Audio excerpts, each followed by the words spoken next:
Friday, January 13th, 2022, and this is the Washington Times front page. Thanks for joining us. I'm George Gerbo. Attorney General Merrick Garland has named a special counsel to oversee the Justice Department's investigation of why classified documents were at President Biden's home in Wilmington, Delaware, and at a former Washington office. White House correspondent Jeff Murdoch reports Robert Hur will lead the investigation, taking over for John Lausch, the U.S. Attorney in Chicago. Lausch had been tasked with conducting a review of the classified documents that were found in Biden's Washington office as part of Penn University. Hur, a former U.S. Attorney in Maryland who had been a Trump appointee, will begin his work immediately.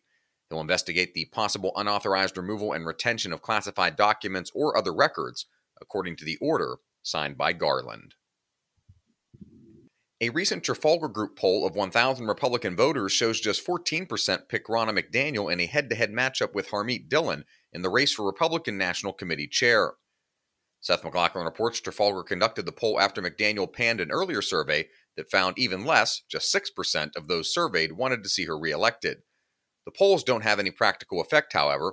It's the 168 members of the RNC who will vote later this month on their next chair. The survey nevertheless underscores a broad dissatisfaction among Republican voters with the leadership at the RNC. Iran will dispatch warships to the Panama Canal this year, seeking to expand its military footprint far beyond the Middle East. Ben Wolfgang and Mike Glenn report Iranian Rear Admiral Shahram Irani offered few details about the planned mission during a public speech, but state-controlled media played up its ominous nature. Iranian officials said an exact date for the voyage hasn't been set, but would be sometime this year. They referred to the move as a deployment, suggesting an extended stay in Latin America, although the exact time elements weren't clear. You can read all of these stories at WashingtonTimes.com/front page.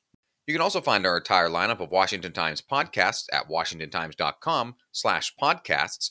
And a quick programming note, the front page will be off for the week of January 16th to January 20th and will return on Monday, January 23rd. Just days after longtime World Wrestling Entertainment Chairman Vince McMahon made a dramatic and unexpected return to the company, rumors began swirling this week of a blockbuster sale to Saudi Arabia's Public Investment Fund. Sources inside WWE initially denied reports that a deal was imminent, but the Saudi fund is believed to be among the most likely buyers if the company moves ahead with a sale. It would be a remarkable development for WWE, Ben Wolfgang reports, a company that over the past half-century boasts some of the highest-rated and longest-running cable TV programs. For the Saudis, it would be the latest in a series of moves to deepen their footprint in the Western sports and entertainment marketplace and use that footprint to shift attention away from the country's human rights record and treatment of women. The fund has already made a presence in the sports arena with, among other things, the launch of the Live Golf Tour.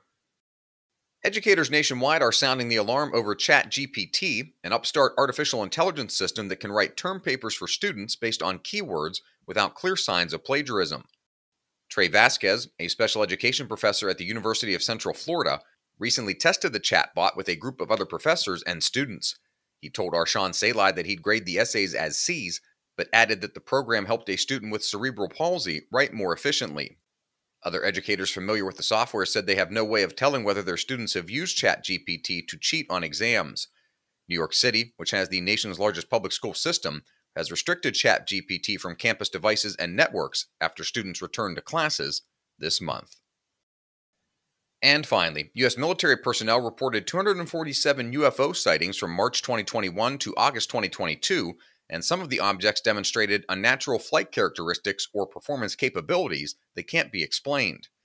The latest report from the Pentagon's All-Domain Anomaly Resolution Office and the Office of the Director of National Intelligence seems to mark a significant step forward in the government's research of UFOs, Ben Wolfgang reports. Officials also said they have seen no instances of direct harm to U.S. personnel or assets from UFOs. Find all of today's front page stories at WashingtonTimes.com/front page or on the Washington Times app, and find us wherever you get your podcasts. Just search Washington Times in any major podcast app. And a quick programming note, the front page will be off for the week of January 16th to January 20th and return on Monday, January 23rd. For the Washington Times, I'm George Gerbo.